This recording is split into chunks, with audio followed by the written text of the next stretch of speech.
Il n'y a aujourd'hui plus personne pour en douter, Internet a changé le monde et a aussi changé la manière de consommer et de faire du commerce. Deux chiffres déjà pour s'en convaincre, lors des 12 derniers mois, 31 millions de Français ont effectué au moins un achat en ligne et le commerce sur Internet a généré en 2012 un chiffre d'affaires global de 45 milliards d'euros, c'est déjà 4 fois plus qu'en 2006.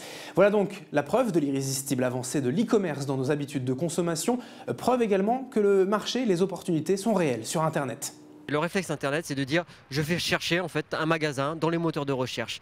Et si le magasin n'existe pas, si vous n'êtes pas présent, c'est du trafic que vous perdez pour votre magasin et ça va enrichir en fait le trafic de votre concurrent qui lui est présent sur Internet.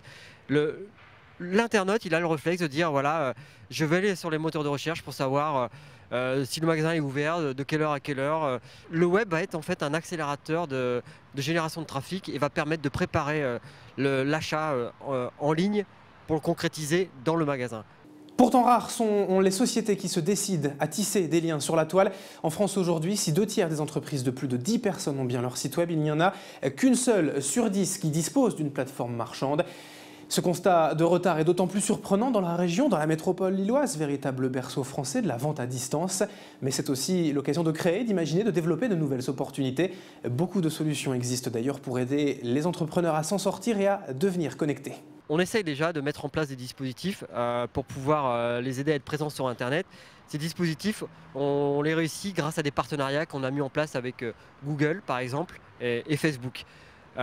Google, à titre d'information, le partenariat a été mis en place au mois de mars et depuis on a eu 5000 entreprises qui ont été digitalisées. Ça veut dire que ces entreprises ont eu une présence gratuitement sur Internet.